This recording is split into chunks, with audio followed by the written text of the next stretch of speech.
This episode is dedicated to Stu Anderson, Alan Lee, Jason B. Cox, and James Chambers for becoming our newest Southpaw supporters and helping to make this project possible. The Southpaw podcast and project is supported entirely by listeners like you. If you want to support the work that we do, please leave us a 5-star review wherever you listen. Share these episodes, follow us on social media. If you're a new listener, make sure to click subscribe. And if you really want to support this project, then become a paid monthly subscriber on patreon.com/southpawpod. If you head over to Patreon and subscribe for just $4 a month, you will get immediate access to our complete catalog of bonus episodes, videos, and articles. The more supporters we have, the more time we can dedicate to the show, which means more bonuses, such as classic fight commentary, transcripts of interviews, building a liberation martial arts online curriculum, and most important of all, hire and pay for staff. If you can't support us monthly, you can also do one-time donations at ko-fi.com/southpawpod. We also have t-shirts and sweatshirts to not only flex the show, but your own moral compass. By supporting us, you're not only helping us grow, you're also helping us stay and keep this project running. We can't exist without your support. Thank you. This is Sam. This is Caroline. And this is Southpaw.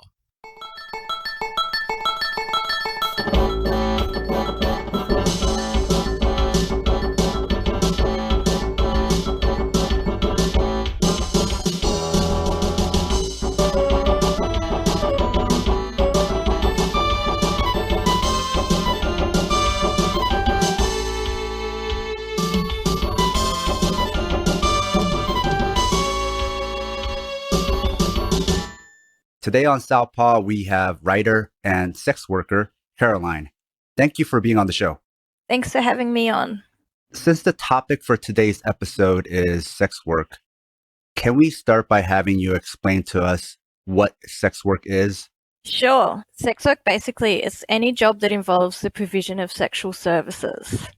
So you can imagine it covers quite a few different types of work, like stripping, phone sex operators, erotic massage, porn, and with porn there's the more traditional kinds, and then I guess more emerging things with online camming, OnlyFans, things like that. And it also covers what gets called full service sex work, which is basically providing sex itself in exchange for money. And within this, it can be people working as an independent operator, or it can be people working through an agency or within a brothel. When it comes to me, I started out stripping. I've done some private full service work, but most of my sex work experience is brothel based. So a lot of the time when I'm talking about sex work, especially things like talking about the laws around it, I'll say sex work, but what I'm referring to is usually full service sex work. So you mentioned stripping. With other sex workers who do full service or work in a brothel or are independent operators, have you noticed many of them have come from stripping? Some do. I think it really can depend on where you are. I think in bigger cities where there's more strip clubs and more brothels, there's much more crossover. I started stripping living in a city where there was a lot of strip clubs. I'm now living in a smaller, more regional area where the closest strip club is in another state. So there's not a huge amount of crossover where I am now, but I think that's more based on geography. There still is some crossover. But yeah, I think a lot of people in the sex industry have worked in more than one area. And where you live, brothels, sex work, is it legal? Yeah, I'm living in one of the few places in the world where where full service sex work is decriminalized. Later on, I can expand on the difference between decriminalization and legalization, because it's something a lot of people get confused about. And when you just hear the words, I guess decriminalization doesn't sound better, but it is the legal model that is supported by sex worker peer groups and most human rights groups. So I'm really lucky in that sense. I only bring that up right now to possibly connect the dots that based on where you live, there might not need to be funnels, let's say, to brothels or agencies because it is decriminalized. So it might be easier to become aware of places where you can go to do sex work like that. Whereas where I live in the United States, it might be more obscure and harder to find. And so then you might need to get there through some other adjacent work initially. Yeah, definitely. And I guess there's still a lot of stigma around full service sex work. But where I am, you can enter it without the fear of arrest. Whereas a lot of other places, like stripping, is going to be a more appealing option if it's available to someone based on the fact that it's often legal. So I think that's probably a big thing too in why more people might go straight to full service sex work here. So if we zoom out and think of this more mechanically as far as the model of work that it seems to parallel creative work or even personal fitness trainer work, especially where you are because it's decriminalized. So as in you can be the worker working for an entrepreneur, let's say an agency or a brothel, or you can work for yourself and be the entrepreneur, self-employed operator, if you will. Would you say this is accurate? Yeah, I think it does parallel it in a lot of ways. Like in the way the industry is structured. I think especially with fitness and with the sex industry, a lot of the time, even if you're working for someone else, you're not technically an employee. And that can come with, I guess, a whole host of sort of things about it can make you easy to exploit in the same way a lot of people in the fitness industry can be exploited. And we can really gain a lot, I guess, as far as sex worker rights come by looking at how this works in other industries with high levels of contractors and how they sort of address it and organize. But I think it also parallels the creative and fitness industries in other ways. Like these industries seem to be ones where an individual's, I guess, worth or value is tied not just by them, but maybe by people, I guess, viewing them to their income in ways that doesn't always happen with other industries. Like you see a lot, especially online, I think a lot of aspirational stuff with people in the fitness industry, like hustle really hard, work really hard, and you can make heaps. And if you're not succeeding, it's not because it's an industry that's set up in a way that most people can't succeed. It's because you're not trying hard enough or somehow you as an individual are a failure. I think that also can be an aspect of the sex industry, like this idea that you can enter it and hustle really hard and make money fast. And if you're not, there's something wrong. But there's no industry where everybody is going to do well in. Like most industries, most people are not going to be making a lot of money.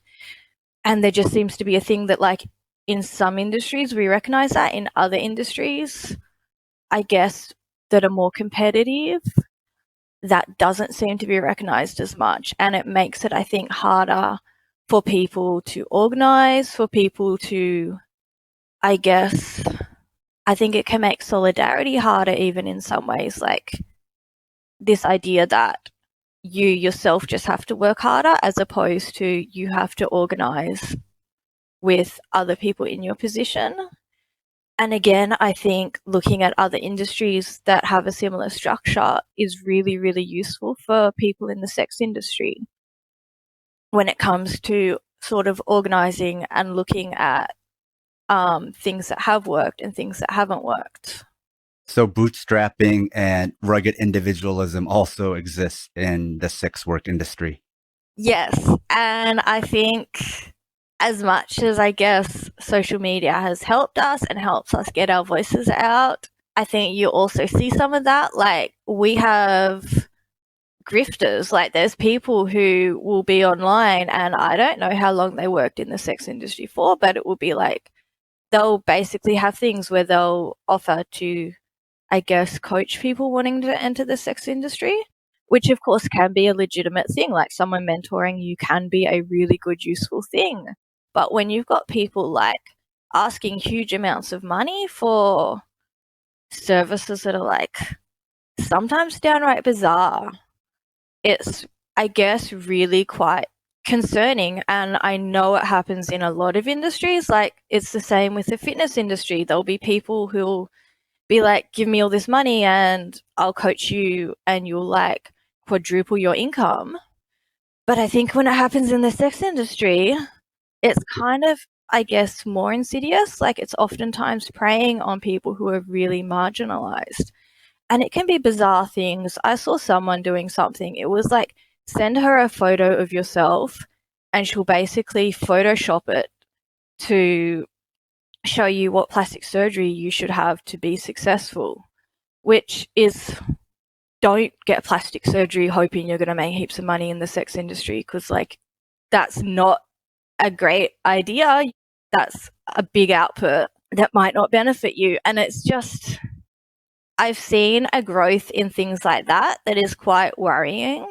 So they might come up with unusual ideas about how to improve your business or how to make more money that doesn't sound grounded in anything, or from your experience is not grounded in anything, yet they target people who might be susceptible to this information, especially targeting people who might have, let's say, low self-esteem. Yeah, definitely. And it's not a problem just in the sex industry, but it's a problem that, I mean, I think as sex workers, we should be addressing when we see it come up in the sex industry. I think in sex work, you're addressing so many other things. The typical grifter stuff gets ignored. Yeah. And I mean, it's also, I guess, easy to, when you've been in the industry for a long time, easy to sort of shrug off or laugh at, because it does come across as, I guess, ridiculous sometimes. But if they're doing it, I'm assuming that there's people who are giving them money for it. And things like that could be really legitimate, like mentoring people. If you're entering the sex industry, it really is a good idea to get some sort of advice in that from people who have worked. And it's, I guess, I want people to have the tools, if they're doing that, to know, to be able to see the difference between someone who is a grifter and someone who is providing like a legitimate service. Now, going back to parallels, to further clarify what I meant earlier with creative work or personal fitness trainer work, and by creative work, I mean, like, let's say artists. And this is a topic that's come up in leftist circles before about what is an artist. And the confusion comes in that their relationship to their labor is different from a lot of people, in that they have direct connection to their labor, so they could make something or do something with their labor and directly monetize that, or they could work through an intermediary. So they do art for a company and then they get paid through that company. So an artist has those two different avenues. And sex work also seems to parallel that, where you can work for an agency or you can work as an independent operator. But being parallel in that one aspect does not mean one for one the same. So what are some of the legalities of sex work depending on the type of sex work? And you alluded to this earlier, so could you further expand on that? So I guess I don't know the full legalities of, I guess, each type of sex work in different places. I do know, like, in a lot of countries, stripping is legal. And even in Australia, like, I mean, when you say stripping is legal, different states will have different ways they regulate it. There'll be different licenses available. So there'll be places where stripping is you watch the strippers, you can't touch. Where I worked, it was which came as a massive shock to me because I started stripping as soon as I turned 18, and everything I knew came from American TV and movies, basically.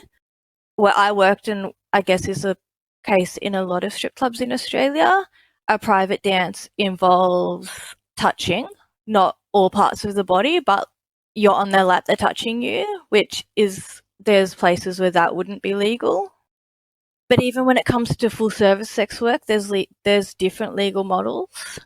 Australia, I guess, is an interesting example because, like, obviously it's regulated by the states, and just within the one country, we have several different legal models within different states.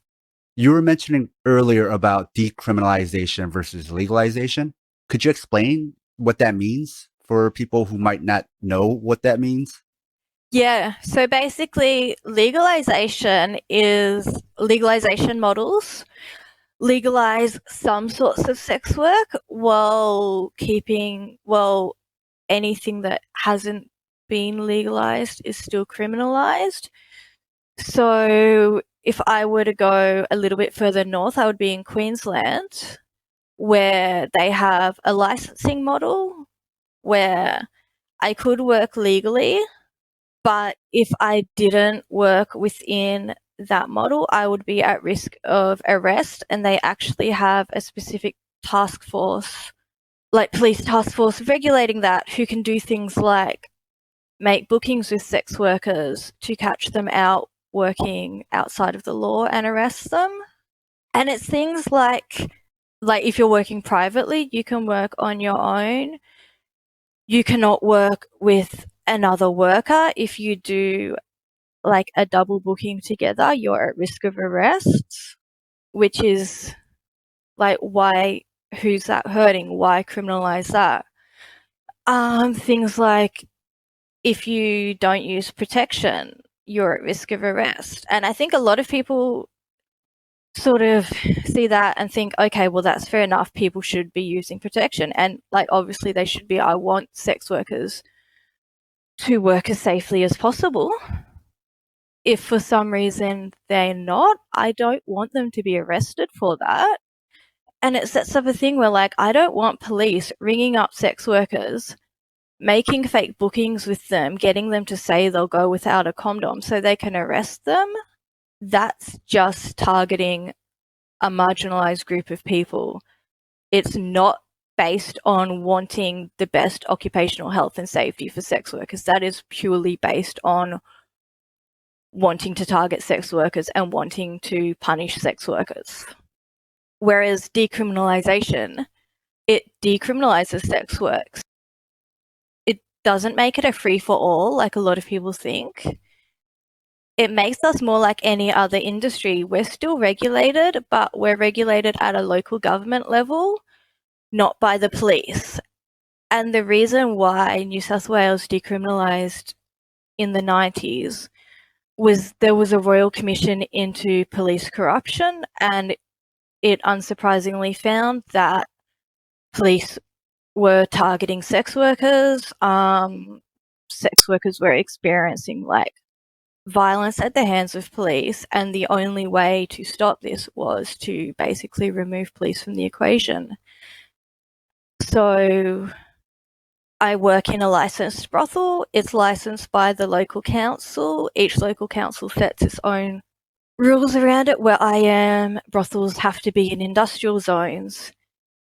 And I have actually done this. If I were to work with a group of other sex workers in a residential area, just in someone's house, I can be shut, and we were shut down by local council, but it wasn't a police thing. We weren't arrested for it. It still was not, it still wasn't good being like shut down, but it, I guess, serves as a barrier between us and the police and like reduces the risk of violence there. Things like, I guess, using condoms and that, instead of it being like a thing where if you don't use it, you risk arrest. It's most places, in order to work there, you have to provide a health certificate. if I don't have 3 monthly health checks and provide a certificate, I can't work where I am, but I don't have police trying to find a way to arrest me if I'm not doing those things. I use condoms where I am. Sex workers have a massive vested interest in maintaining our sexual health. Like, we want to be on top of it. We don't need to have the threat of arrest in order for us to do the right thing. We just need safe access to services that allow us to do the right thing. And there was a study, it's about 10 years old now, by the Kirby Institute on Sexual Health, comparing the different models among different states, and it found in New South Wales with decriminalisation to have the best worker health outcomes. So this topic came up in the United States with marijuana, the question of decriminalization versus legalization. But with sex work, especially where you are, it seems like the inverse of here, where here is kind of like a spectrum where legalization creates the most amount of freedom and then decriminalization less so. But in sex work where you are, it's the other way, right? Decriminalization gives you more freedom and legalization gives you more restrictions. Am I understanding you correctly? Yeah, definitely. And I think that's probably part of the reason why people get so confused over the terms. Like, even just listening to the words legalization sounds better than decriminalization. But it's when you decriminalize sex work that it becomes, I guess, really, truly legal. Legalization models are where they have just legalized aspects of the sex industry. And something I wanted to go into before and completely missed was it really creates a two-tier system where the most marginalized sex workers still face risk of arrest. In states in Australia that have legalization models, where if you're not working in a licensed premises or as a private worker in a way that has been made legal, you still risk arrest. Both Victoria and Queensland have these models, and both have a lot of illegal brothels.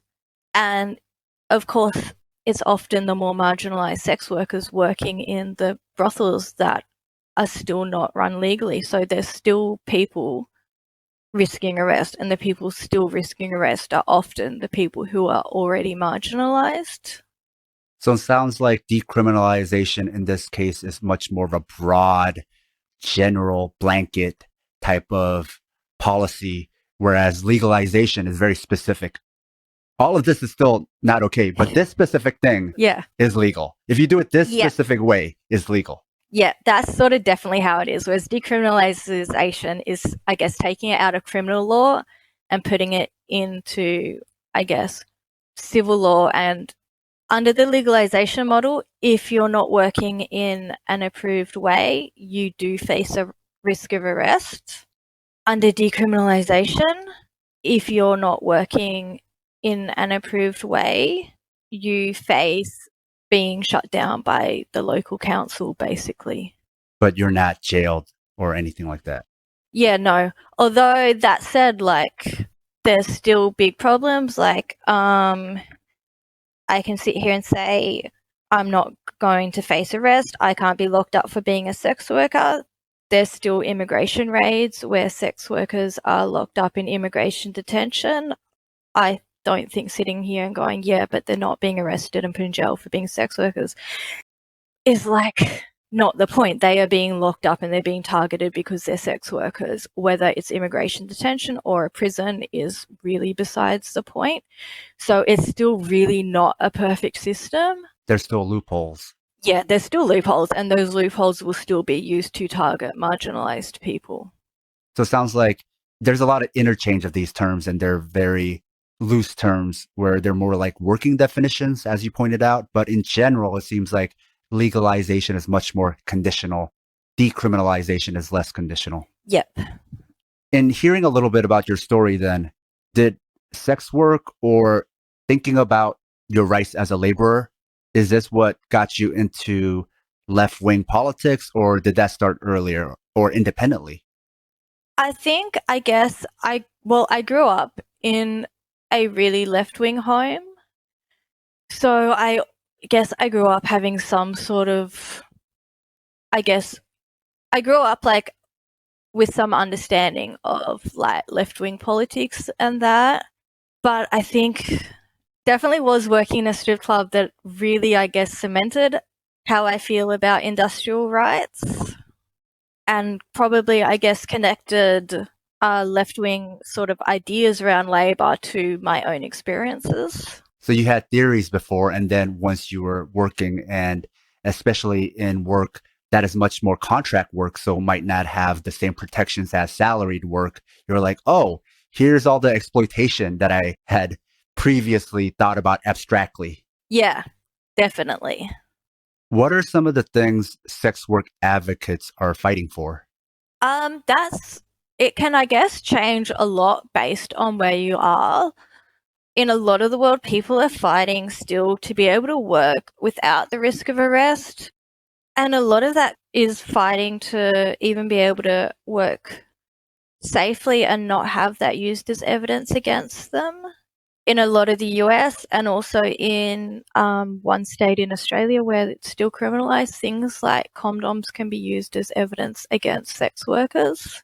So not only do you risk arrest just for working, steps you take to work safely can then be used against you.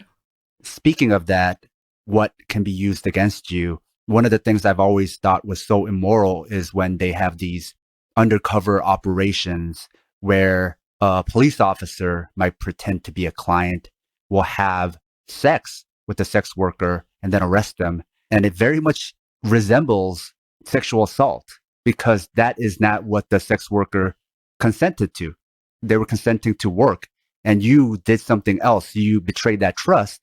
And yet in the criminal court system here in the US, the police officer is the good guy and the sex worker is doubly assaulted, really, because not only were they sexually assaulted, but also then criminally charged and now face severe consequences. Yeah, definitely. And I would like straight out call that sexual assault. You're consenting to sex on certain terms. A police officer's withholding information from you that if you knew would completely change whether you consented or not. Yeah, that's straight out sexual assault. It shouldn't be allowed, and yet police are being paid to do that. They're being paid to basically assault sex workers. Yeah, assault sex workers. And I think it really shows how no matter what someone thinks about sex work, whether people want sex work to exist or not, giving police more powers is only ever going to hurt sex workers. Like, they're not doing that. They're not like entrapping sex workers because they're worried about their well-being because they want them to find another line of work. They're doing it to assault, target, and violate someone who's already vulnerable. And in doing so, they're also giving this person a criminal record that's going to make it harder for them to find other sorts of work if they did want to leave the sex industry. And I think I can't really emphasize enough how much I think police will use any laws, even if they're sort of written with sex worker welfare in mind. If there's a way to abuse those laws and target sex workers, it will happen. Yeah, it reinforces this dangerous, dehumanizing belief that it is impossible to assault a sex worker. And going back to what you just said earlier about people who are marginalized, racialized, they're already dehumanized. And so then it is doubly, even more so, something that they face the consequences of being dehumanized. Instead of the police officer going to jail for sexual assault, it is they who end up going to jail. And it doesn't occur to a lot of people that this is a human being. This is the victim. not the police officer. Yeah, and like, I mean, it doesn't take much to realize that there are the people who the police are going to be targeted. Like, I guess the more marginalized you already are, the higher the chance that you're going to sort of be the person that the police will target. And I think you're right. Like, a lot of people, maybe there's like this huge disconnect where the sex worker being arrested is just seen as, I guess, almost this character, not as this person whose life is being torn apart, who's going through trauma. I mean, watch any American show with police, and it's just such a background thing for in the police station for them to be booking sex workers that, like, you almost like watch it and it's just doesn't even really register. It's just such a common thing for it to be there. Yeah, that definitely makes it worse. And it's also saying that's the most common type of criminal or the most common type of quote unquote degenerate in society. Yeah, and like it's almost this thing where people are like, yeah, well, sex workers get arrested is what happens, whereas like arrest is a traumatic experience for anyone. When it comes to sex workers being arrested, it's almost just this stereotype, and it shouldn't come with, like, it should not have to come with the job. It shouldn't come with the job for anyone. It's portrayed so casually. Like, of course, that's what one does when you're a police officer. You harass and arrest sex workers all day. Yeah. And I mean, there's probably people who can't become, well, there's definitely people who become police officers because that's what they want to do. Did you want to finish your thoughts about what sex work advocates are fighting for? So in a lot of other places, sex worker advocates are actually, as well as having to fight against being criminalized, they're having to fight against the rescue industry itself, which is an industry with, I guess, a fair bit of money in it, built on rescuing sex workers, whether they want to be rescued or not.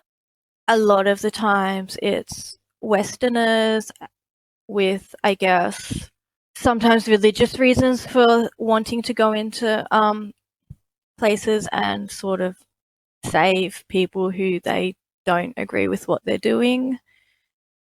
It's, I guess, an extension of the white savior complex that a lot of the times is really doesn't help local sex workers. I mean, basically everywhere the sex workers has sex worker peer groups. If you want to know about what sex workers, like in any country, want, because obviously everyone experiences different things and is oppressed in different ways, has different ways that they need to fight for workers' rights. But most places, or all places, the best people to listen to are sex workers and sex worker peer organizations. So if you're looking at like Thailand, for example, there's Empower, which is run by sex workers. You can, if you want to know about sex work in Thailand, they have a website you can access.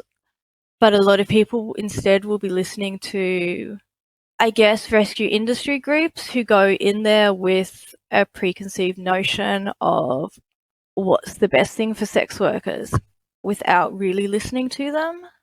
And it just adds another sort of burden to what sex workers there have to face and have to fight.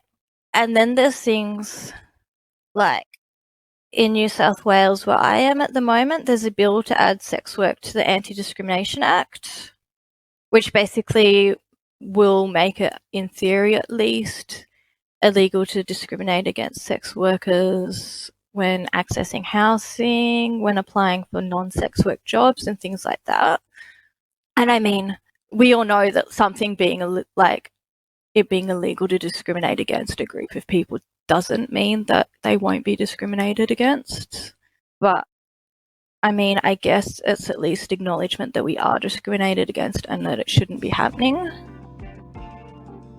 A note to our loyal listeners: if you love the show, please support us and help us get paid for our labor by joining Team Southpaw on Patreon. By becoming a member, you'll get access to bonus content like exclusive articles, fight previews, bonus episodes, transcripts of fight studies, and access to our private chat group on Discord.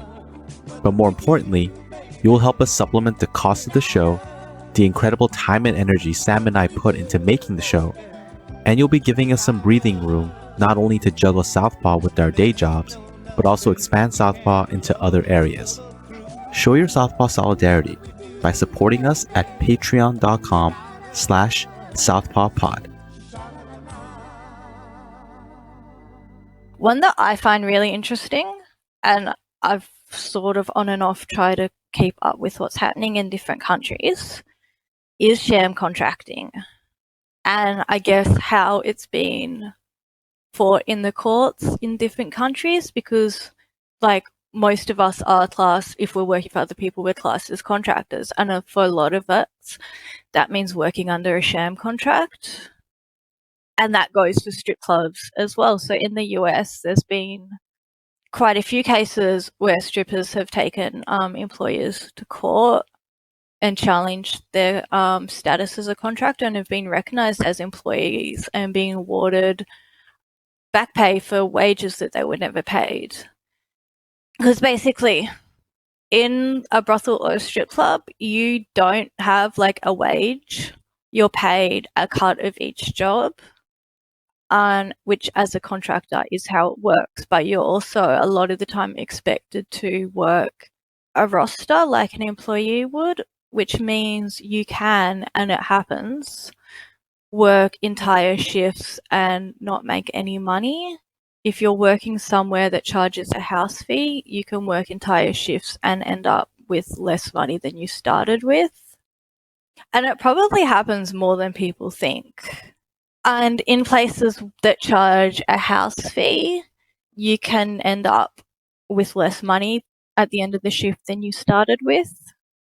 And strippers have successfully gone to court and fought this and won back pay for their rostered on hours. Globally, COVID has had an impact on workers in many industries. So how has it affected sex workers? Well, like everyone else, a lot of us weren't able to work during lockdowns. But because of the nature of the work, a lot of the time people weren't able to access some of the support payments that were available in places that provided these. So basically in Australia, we were quite lucky. Unemployment benefits were doubled for a while. So most sex workers who were unable to work but were able to get unemployment benefits did get those at the higher rate. But people in other industries who didn't lose their jobs but were unable to work during lockdown had access to something else called a JobKeeper payment, which was why I think $500 more a fortnight than unemployment benefits were, and most sex workers weren't able to access that. And then, of course, there were sex workers who couldn't work, who weren't eligible for any sort of payments. Scarlet Alliance, which is a peer organisation in Australia, did have a fund that you could donate to help sex workers who weren't able to work but didn't have any access to any other form of income. And I don't know, like, country by country how it was. I know, like, a lot of places, people, whether they were sex workers or not, struggled a lot more during lockdowns than us. But I think sex work stigma meant that probably a lot more could have been done to support sex workers and wasn't. Well, if it's criminalized, also, you can't report what kind of work you did, so you couldn't get any help, like in the US or in other countries. Yeah, exactly. So like any sort of payment for people losing income was just not at all available. And I think things like that means that people are put in this position where they have no money, where they're then having to make really hard decisions around sort of what to do and what risks to take. And I think the thing is, and like what's come out and what is completely unsurprising to me as a sex worker is sex workers do want to do the right thing regarding health and safety, and we're really proactive in doing that. But criminalizing us and stigmatizing us makes it much harder. And so in Australia now, in a lot of places, we're back at work I think Victoria at the moment is in another lockdown, where I am with sex work's been back reopened for nearly a year. And I think just how we operate with sort of the threat of COVID is just another example of why it's so important for us to be able to operate legally. So Australia's doing quite well regarding COVID numbers, and a big part of that is the contact tracing that we have in place. If you go to any sort of business, you sort of sign in with the QR code, your details are kept securely for a certain amount of time. And if anyone who's had COVID goes there, you'll be contacted and all that, which where I work, we're able to do. In South Australia, where sex work's still illegal, they can't do that. And that's a really unfair burden to put on sex workers. Like, we want to work safely. We want to be informed if we've been exposed to COVID. And the only way that that can happen is if we can work without the risk of arrest and without the risk of clients being arrested. And I would say that I guess the other big thing with COVID that I guess I've been thinking about is vaccine eligibility. I know in parts of India and in parts of Canada, making vaccines available to sex workers is being treated as a priority. I think I'm like in the second last group of people who will become eligible for a vaccine here. Oh, so you're not in any special category. Yeah, and types of work like, and because sex work hasn't been put in sort of like a category of type of work that's high risk, even though it's kind of impossible to do our job socially distanced, it means unless we already fit another category, we're not eligible for vaccines until quite late. And then you had mentioned earlier that some people where you are were not eligible to get assistance from the government, even though they were working above board as a sex worker. Yeah, like I guess people, and this didn't just impact sex workers, I think it was people who get a disability support payment. For some reason that wasn't increased, even though lots of people who get disability support payments also work, because the payment itself is really not a living wage. So it meant sex workers with like a disability recognised by the government were not able to work, but also didn't get an increase in their weekly payments. So basically, if you were getting disability, then you didn't qualify to get any extra payment? I think there was like one or two kind of like small lump sum payments, but they didn't qualify for like a sort of ongoing weekly increase, which would have helped people a lot more with things like rent and groceries and basic living expenses. And I mean, even under decriminalization, not everyone's working above board. Or even people working above board, like a lot of people working as international students, there was really not anything done to support international students who suddenly were stuck here, often without many family ties and unable to work. So it also had to do with immigration status. Yep. A lot had to do with that. So obviously, like, again, the people who were hit hardest or who were like given the least support were also people who already were marginalized based on their immigration status, which is not just in the sex industry. It's like obviously an ongoing thing under capitalism where like it's marginalized groups who are hit the hardest. I think in an attempt to push back against stigma, there's been a narrative to make sex work a form of empowerment. But if sex work is work under capitalism, I don't know if any work is empowering, right? What are your thoughts on this, that sex work is empowerment? I have lots of thoughts on this. And I guess also I know my thoughts are not always shared by all sex workers. And I sort of want to preface it with like, I have issues with some of the narratives around empowerment.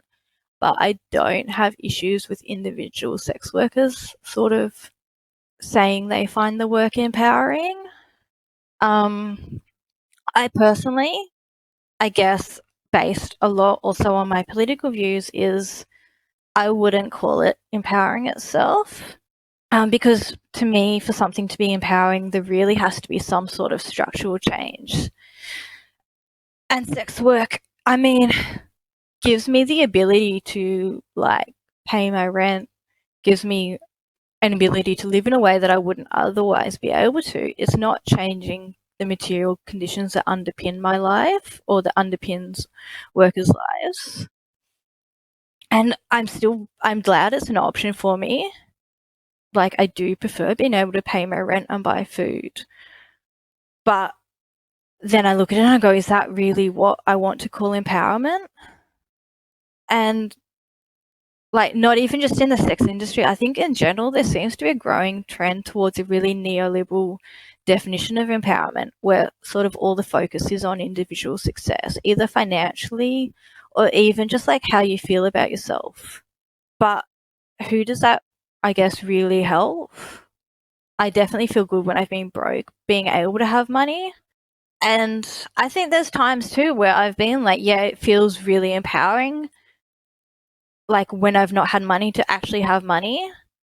And when you've always struggled and you don't have a whole heap of options to make more than minimum wage, earning an amount that allows you to not feel suffocated by financial stress is a massive weight lifted off your shoulders.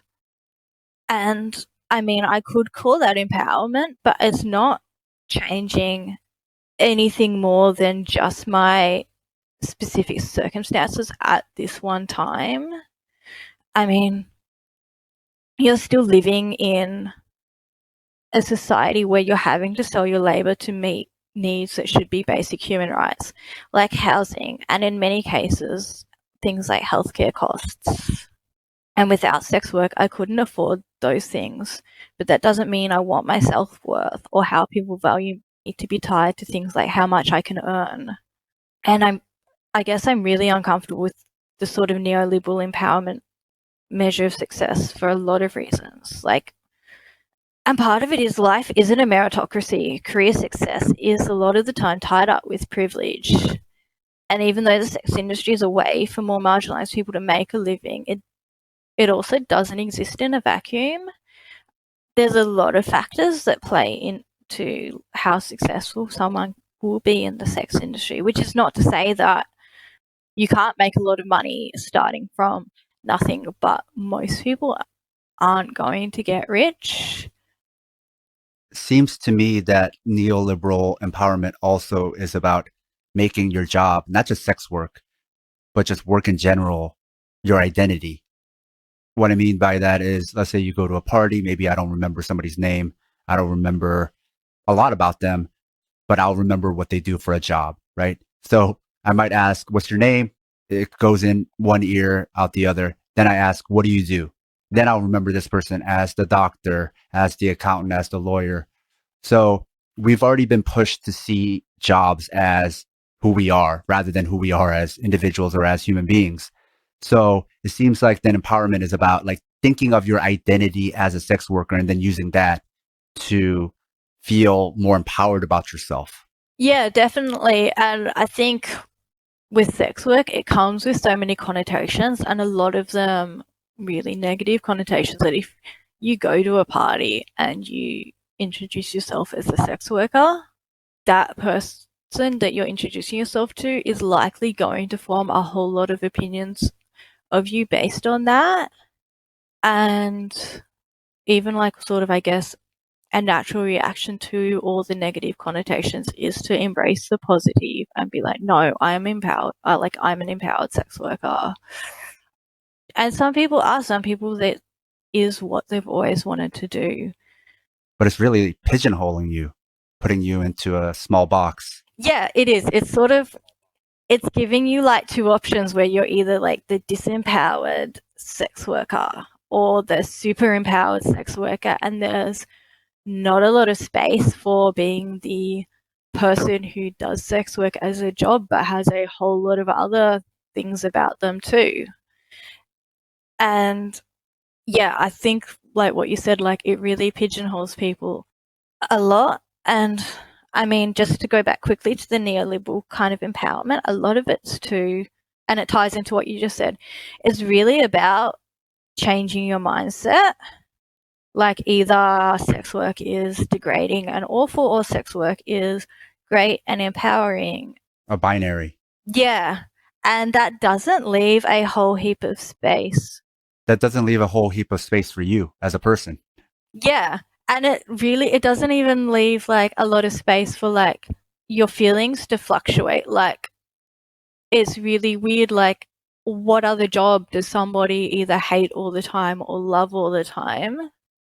I think as a sex worker, if you're sort of in a public setting talking to people who are not sex workers, the empowerment or the disempowerment narrative, both of them really pigeonhole you.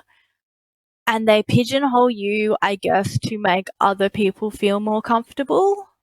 Like people want sex work to be empowering because they want to support us, but they don't want to feel like uncomfortable about, I guess, negative aspects of the work, or they are very uncomfortable with sex work existing, so they want it to be disempowering. I think the empowerment narrative, as much as the disempowerment narrative, a lot of the time comes down to making other people feel comfortable and doesn't give us a whole lot of space to really be complete people in other people's eyes. There seems to be two things going on. The first thing is wanting to make you static. Like whatever you feel about sex work, once you make that decision, then that's it. Going forward, you either love it or hate it. You can't ever be fluid with how you feel about it. It can't be something that's always in flux, like how we get to be about everything else, which in itself is problematic because we understand that for other people, but for sex workers, it's another form of subtle dehumanization.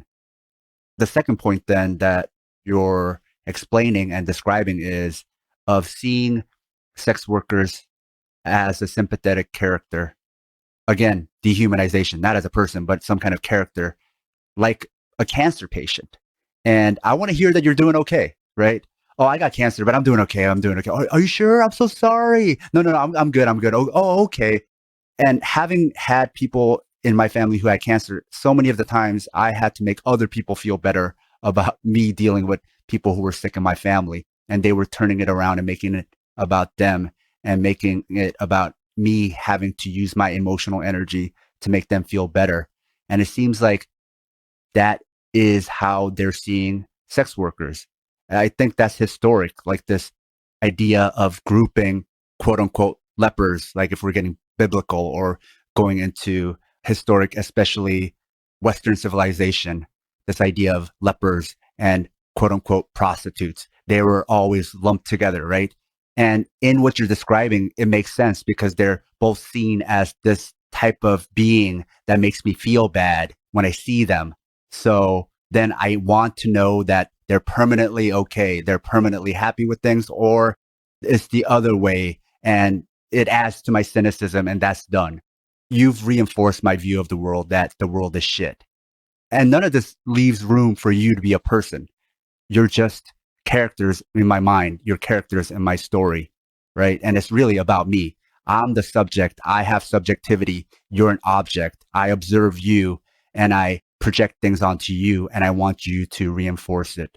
Yeah, that it makes a lot of sense, especially like the emotional energy that you then sort of, I guess, have to put into navigating other people's feelings around your work and making them comfortable or not saying things that will make them uncomfortable or make them have to question their stance on sex work, which is like a weird thing when you compare it to other types of work. Like I've had conversations with people where they found out I'm a sex worker and the automatic thing is to assume that I'm like, I guess because I've had any involvement in sex worker rights, things and that, to think I'm like this like super, yes, I love being a sex worker all the time. It's so empowering. It's great because I'm talking about sex worker rights. And when you like just imagine that reaction to finding out someone talking about industrial rights in any other industry, you kind of see how bizarre it is. Like, sex worker rights should not be based on whether we love our job or not, whether someone loves their job or not. They deserve industrial rights, and industrial rights will make their job and their life better. Yeah, it's like, if you hate it, should you not have rights then?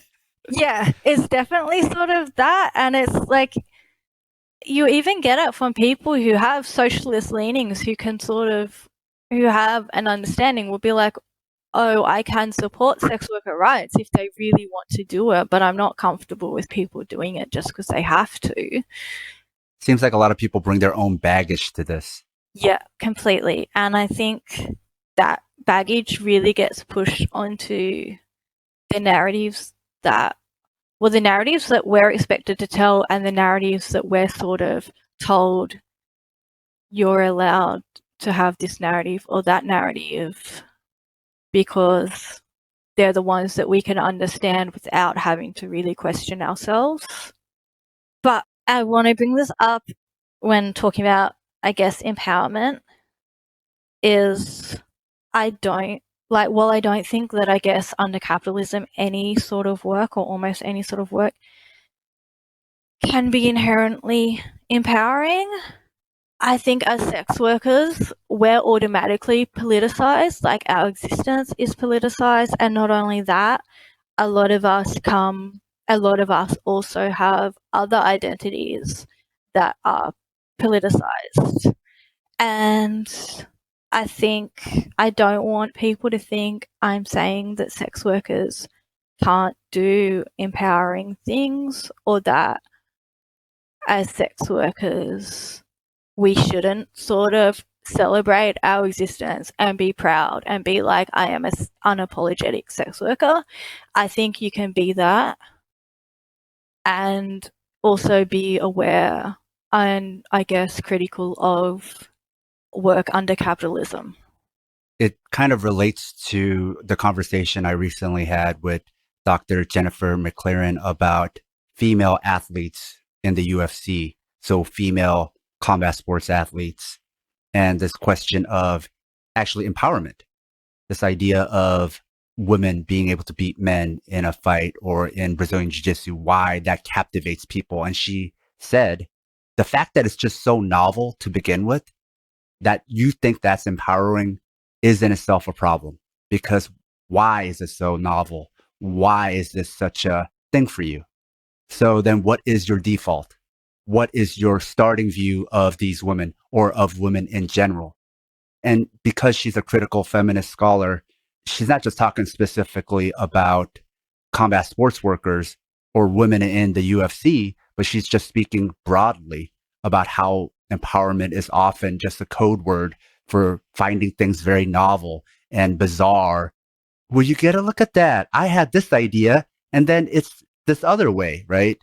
And she's saying that starting point, and always having that as your reference point, because you have to maintain that as your reference point to keep thinking this as novel, right? Because the moment you think it's normal and it's no longer novel, then it's no longer empowering, because it's just a thing. It's just work, right? It's just something that happens. And holding on to that is in itself reinforcing a lot of the structures that oppresses people. Yeah, I think that's sort of like a really spot on comparison. And something, I guess, that ties into that I've noticed a lot lately, because OnlyFans, I think especially since the pandemic, has grown. And I've got to preface this by saying I've never worked online. I've never done any sort of that. But I see a lot of, I guess, stuff online from people who aren't sex workers, are like holding it up as this really empowering thing, because a woman can go on there and sometimes make a lot of money fast. And I think that really ties into the things like, that's novel. Like, it's maybe people think that's empowering because it's people who no one expects to make that amount of money, and who don't have, I guess, the avenues to make a lot of money fast as, say, a university educated man, which isn't to say there's not university educated men or women on OnlyFans, But I think anything that gives earning potential to people that have traditionally been excluded from more mainstream ways to earn money is somewhat novel. But I think also if we like uncritically look at it as empowering, we really risk not addressing, not only not addressing issues that may exist in it, but also not recognizing that it's still work and it's still hard work. I think in people's desire to be sort of sex positive and celebrate sex workers who are doing well, they need to not fall into the trap of not recognizing that it's still really hard labor and that it still isn't something that everyone who does it, no matter how hard they work, is going to succeed at. And because you also, when you don't acknowledge that, you even risk giving fuel to people who want to denigrate it for the same reasons that you want to celebrate it. Like all the men who are like, you know, all the sort of jokes or the like looking down on women like who work on OnlyFans, and you'll see like men being like, they can just stick some naked photos up and have all these people throw money at them, yet they think that like men aren't oppressed. Whereas it's obviously not that easy. I was reading an interview with someone who works on OnlyFans, and she makes $100,000 a year, which is really good money. But she doesn't take weekends. I think about 4 hours a day each day is spent just replying to messages from her subscribers. And I think I brought that up when I was talking to, I was in conversation with a man I knew who was sort of running down OnlyFans as like, oh, women can just make money really fast on there. They don't know how easy they have it. And his response was, so that's just sitting there answering like messages. That's not real work. And I was like, you would recognize it as real work if it was anything other than a sex worker doing it. Like if you're working in an office answering messages for 4 hours a day, it's real work. There's like a lot of work that goes into any form of sex work. And if you're even trying to be supportive of sex workers by just celebrating the good, it can sometimes give fuel to people who want to tear sex workers down. There are many types of jobs that you should go into with caution. Not all jobs are appropriate for everyone. But sometimes we do jobs not because it's right for us, but because we need to work. With that said, would you say there are things one should think about before considering sex work? Yeah, definitely. I think people should consider how they think they'll feel about it. But I also know that sometimes you just need a job. I would say there's also things that people should do. Like I said earlier, most places have some sort of peer sex worker project or like outreach. I think it's really good to try and find what's in your area and reach out, and also to familiarize yourself with the laws around sex work wherever you are, because even though for most people they will not be able to work legally, it's still, I think, good to know, to be on top of what the laws are. I guess this will come up sort of in stigma and respectability politics. It's like a really double-sided thing. Like the things you have to consider when you enter sex work are also a lot of the times part of the reason why you're entering sex work, if that makes sense. Not 100%, but... Well, things like mental health, like if I say to someone, you really should consider your mental health, and if you suffer from mental health problems, is this the industry for you? Is like really in the context of sex work, not necessarily helpful advice, because I think sometimes barriers to accessing other forms of employment when you have mental health problems, also why people go into sex work. Going back to what you said about disability? Yeah. So like it's really, I guess you have to find the balance by like consider these things, but when you put too much emphasis on, is this really the right industry for someone who's young or who's got mental health problems, it's also, you risk venturing into stigmatizing them or venturing into like the respectability politics where it's like you kind of are shutting people who need the sex industry out. Can you tell us about organizing sex workers? Yeah, there's some places will have sex worker unions. In Australia, we don't actually have a sex worker union at the moment. The Scarlet Alliance, which is the peer representative body for sex workers, they don't do actual union things, like they don't negotiate between employees and their workplaces. They more represent us on a national level with regards to laws around sex work and media representation of sex workers and things like that. And then we have, like I mentioned earlier, different state groups, like in New South Wales, there's SWAP, who do outreach work with sex workers with regarding like our health and our safety and laws and that. But again, they're not a union. There has been at different times pushes for an actual sex worker union, which would be a really, really good thing.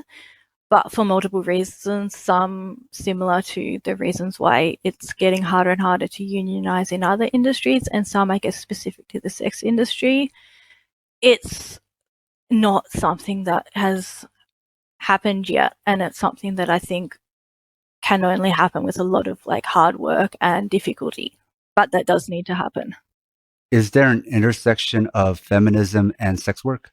I think there's really two ways it intersects. There's the competing arguments around basically whether sex work is feminist or not, and then the ways that sex work stigma intersects with other ways that women are marginalised and what this means for feminists. So for the first part, you'll get swerves arguing that sex work is inherently anti-feminist and a form of violence against women. And then on, I guess, the other end of the spectrum, I've seen people argue that putting a price on things that men often feel entitled to for free is a feminist act. I sort of feel like both arguments are far too simplistic, reactionary, and basically trying to squash the politics of sex work into someone's existing belief system. I think the root of swerve ideology is based around really quite sexist and conservative views around sex and the emotional labour of women. I've seen it argued that sex work is degrading because some clients view it similar to fast food, i.e. you go in, you get what you want, but it's quick, not hugely expensive, and then you're on your way, as opposed to spending a longer period of time with someone and building a real connection. And I mean, I could laugh when I think things like that. It's basically my preferred way of working. The emotional labour side of sex work is really hard. If I can reduce the amount I have to do, then I'm going to. But then you get like people arguing that that type of sex work is more degrading because I'm maybe making less and doing shorter bookings than someone who's like a high-end escort doing really long bookings and building up an emotional connection with the clients. And it clashes with oftentimes what those same feminists will feel about other works, like other types of work. Like feminists have fought for years to have emotional labour recognised, not just as an aspect of labour, but like as a sort of quite difficult, skilled aspect of labour. And then you have the same people turn around and say sex work is anti-feminist if it doesn't contain as much of that emotional labour as a non-transactional intimate relationship might. But then I guess at the other end of the spectrum, to have people say that like it's putting a price on sex is an inherently feminist act is, I think, a really sort of liberal feminism that doesn't help sex workers either. The people who are sex workers and what backgrounds we come from, who we are in the rest of our lives, like if you're a feminist who supports the rights of single mothers, you need to support the rights of sex workers because like a lot of us are single mothers. And the same for if you're a sex worker who supports trans women or women of colour or who claims to support those people, you need to also support sex worker rights because most of us do come from, I guess, intersectional backgrounds where sex work is not the only way that we're marginalised. You can't say you're opposed to the other ways that we're marginalised, but you don't support our rights as sex workers. Unpack sex work stigma for us, because it's something you brought up several times. Yeah. So it can come in different forms. There's people who like, I guess, at anti-sex work because they think you're like this immoral person for doing it, and they'll just outright look down on you and not hide the fact that they look down on you. And then there's sex work stigma where it's people who are like, you're a victim and you need saving. And I feel like they're also looking down on you, but they're like trying to, I guess, present it in a more benevolent way, but it's still harmful. And you can't escape the stigma. Like, it's a day-to-day thing.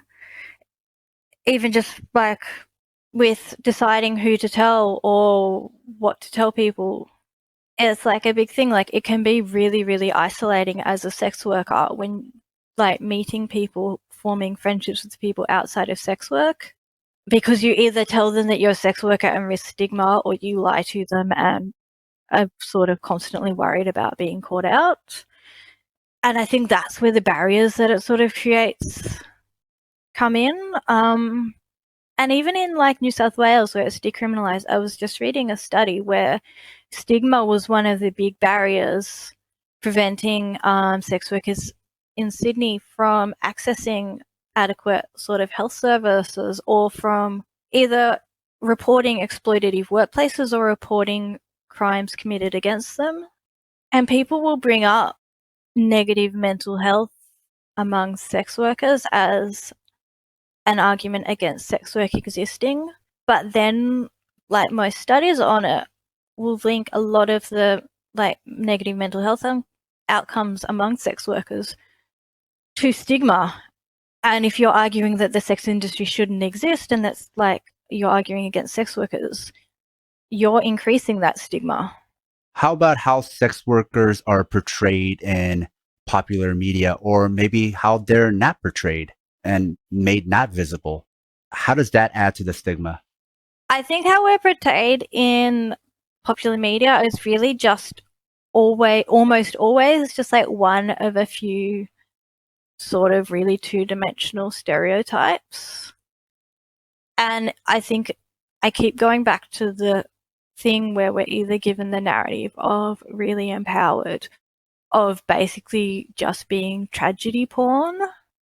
And you see that a lot in popular media, like the crime shows where there's the dead sex worker with the either no backstory or just the like backstory that purely exists as basically like a weird voyeuristic thing into like the worst, most tragic aspects of someone's life.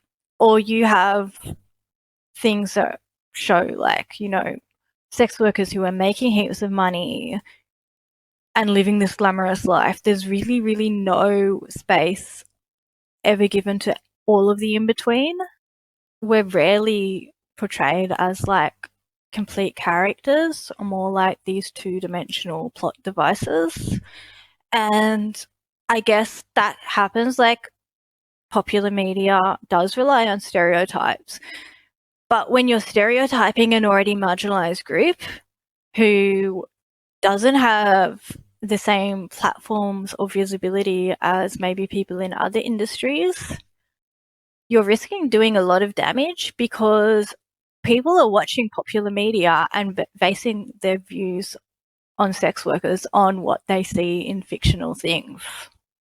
Something you've mentioned before is respectability and sex work. I think when we think about these two things in tandem, it might be a little bit confusing. So can you tell us about respectability politics and sex work?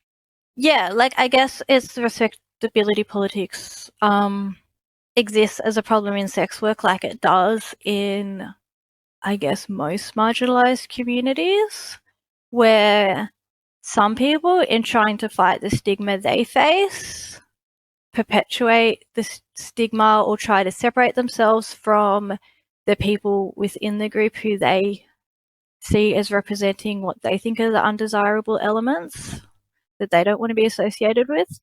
And I think it's not even always done consciously or maliciously. Sometimes it is done as like a knee-jerk reaction to the constant, I guess, attack on sex workers. Like, a lot of anti-sex work arguments will be based around things like this percentage of sex workers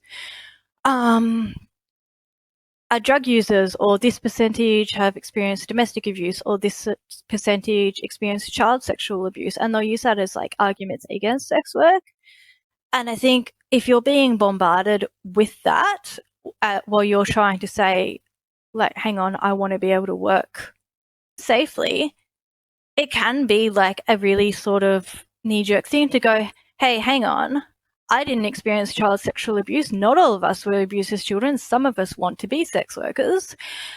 But the moment you do that, you've just thrown all the sex workers who were abused as children under the bus. And I guess like a lot of us do fit some of those stereotypes, and we still have a right to work sort of safely. And I think it's just something that people need to be, if you're arguing for sex worker rights, you need to be mindful of, are you only arguing for your right to work, or are you arguing for the right for all sex workers to work safely and without the risk of arrest? Because people do work to support drug habits. People do work because they have mental health conditions that make it really difficult to work in other industries. Pretending that that isn't the case, or saying that those people shouldn't be working, throws more marginalized sex workers under the bus. So in thinking about ways that somebody shouldn't do sex work, we're actually unconsciously listing all the reasons why they're doing sex work in the first place. Yeah, I don't think it does sex workers as a whole any favors to pretend that there aren't sex workers who are working because they have very limited opportunities to do other forms of work. And I think it's really discriminatory to say, well, they shouldn't be working. Only people who completely freely choose it should be working, because that's not how any industry works. Who freely chooses to do any job under capitalism, which isn't to negate anything about sex work. It's more like saying, we understand that for everything else. Why do we not give that same understanding to how sex work should work? Exactly. And even if you are like concerned about people working because they have very limited opportunities, taking away an opportunity that they do have, or making it harder for them to do that work safely, or discriminating against them and stigmatizing them when they do it, is just limiting their options further. I think another way that respectability politics operate within the sex industry is people drawing lines between different forms of sex work and saying, like, I'm okay with the type of work that I happen to be doing, but not other forms of sex work. Like maybe if someone is stripping, saying, well, like, stripping's okay, stripping should be legal, but full service sex work is a different matter. Or someone who works indoors saying, like, okay, it's okay to be an escort or to work in a brothel because that's a real job, but I'm not okay with people doing street-based sex work.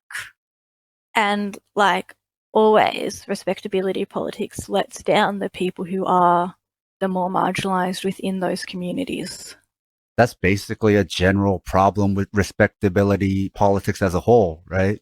Yeah, definitely. It's really like, okay, accept us if we make ourselves more like you, and if we turn our back on the people within our community who are not going to make themselves more like you. It's very much, I guess, less about workers' rights and more about individuals or small groups within a larger group trying to get ahead at the expense of everybody else. Seems like sex work has a lot of overlap with a lot of industries that people, maybe because of the stigma, didn't want to see, that it functions very much like other industries and is similar to other jobs. But also in this conversation, we can see that there's also specific things about sex work that makes it unique, that doesn't make it one-for-one parallel to everything else. So I hope this was an illuminating conversation for a lot of the people listening and answered a lot of questions, because this was really illuminating for me. And I got a lot out of this. I learned a lot. I probably have more questions from this, but I think because it is something that a lot of people don't know that much about, and whatever they do know, maybe they just made it up or got it from popular media. Hopefully then this puts people on a path to do their own research. So I really appreciate you coming on the show and for taking the time to share your knowledge with us and also giving us insight and some of your own experiences in this industry. Thanks so much for having me on. It was a pleasure, and I really liked getting the chance to talk about sex worker rights. Now that's the show. If you enjoyed this episode and find this type of independent media worthwhile, please consider supporting the show on Patreon. We have a lot more episodes like this one in the works, but need your financial support to keep the show running. Even a few dollars a month goes a long way. No one does what we do, and it's all being funded by you, the listener. In return for supporting us, you'll gain access to lots of bonus content along with our private Discord chat. Even if you can't support us, there's a lot of free bonus content there as well. We also have an online store if you want to show your Southpaw solidarity by wearing our swag. You can find all pertinent links at southpawpod.com.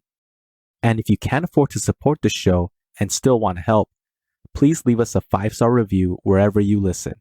This makes it easier for others to find us. And don't forget to share your favorite episodes or the podcast itself on social media. Tell your friends. Until next time, goodbye. Southpaws, hitting with the left. Southpaws. Sam. Paul. Southpaw. Southpaw.